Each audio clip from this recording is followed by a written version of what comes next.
Just look at this counter.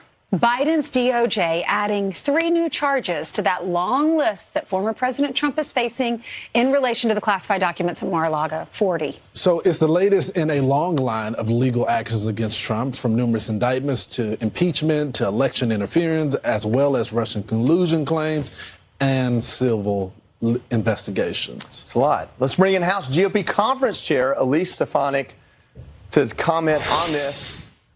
Congresswoman, so when we look at this, I think the rest of the story, every time we report on it, is something happens in the legal realm and Trump gets a bump. Something happens in the legal realm, Trump gets a bump. As conference chair, you understand a little bit about what the work that goes into getting everyone reelected. Trump's going into an election.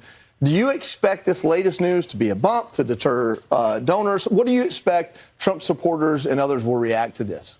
Well, first of all, the American people see this for what it is, and that is a weaponized Department of Justice that is functioning like a political arm of Joe Biden's reelection campaign. And this is on top of the egregious abuse that we've seen in these federal agencies going back to 2016 with the fake, phony Russia hoax. And think about the amount of just news coverage from the mainstream media that pushed that false narrative. And the other thing that's important, Joey, to take into consideration, this is the same week that Hunter Biden, this was a stunning week, Hunter Biden's immunity agreement they tried to slip in. Thank goodness this judge paid attention to every word, because they were about to allow Hunter Biden to get away with numerous federal crimes and block him from any future prosecution.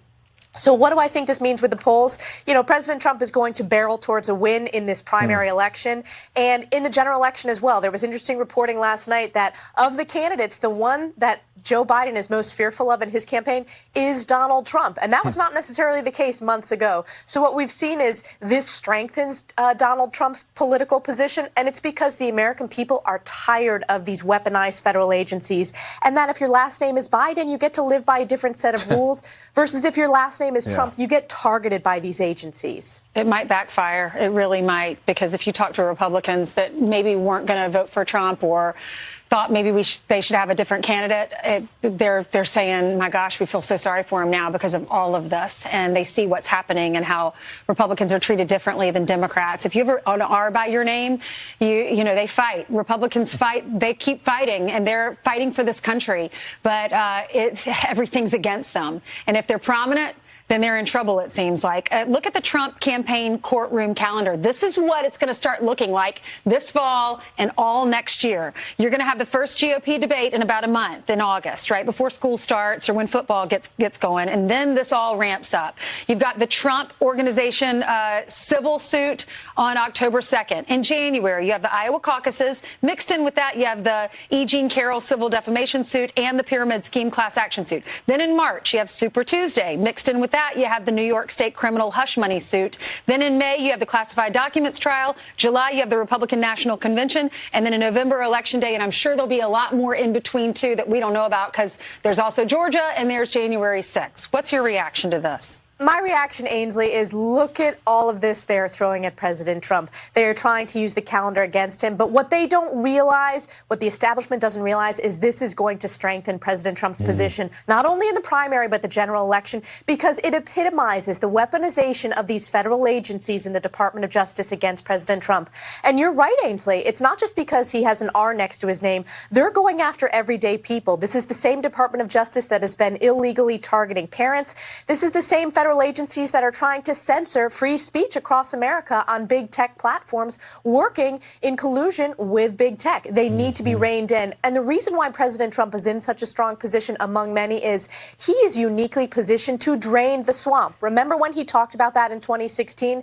Now we know how deep the swamp really goes and how weaponized it is, not only against Joe Biden's top political opponent, but everyday American people who don't get to live by the same rules as if your last name happens to be Biden or Clinton. It's so true.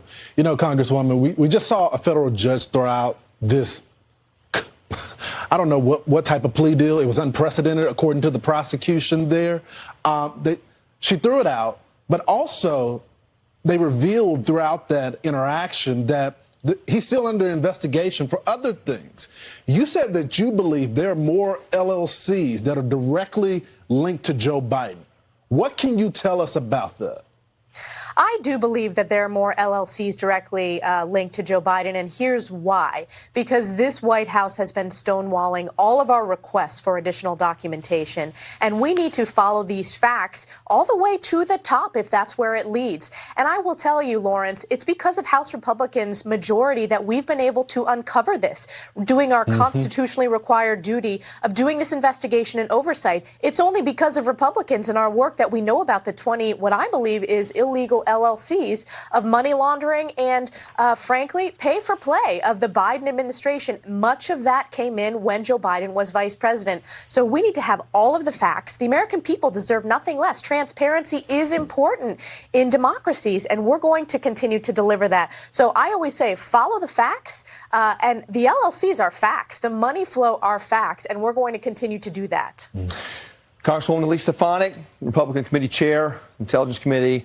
Listen, we got a lot of legislation coming up on the calendar. Please come back and fill us in on election and, how we're governed. Thanks, Congresswoman. Thank you. Thank you.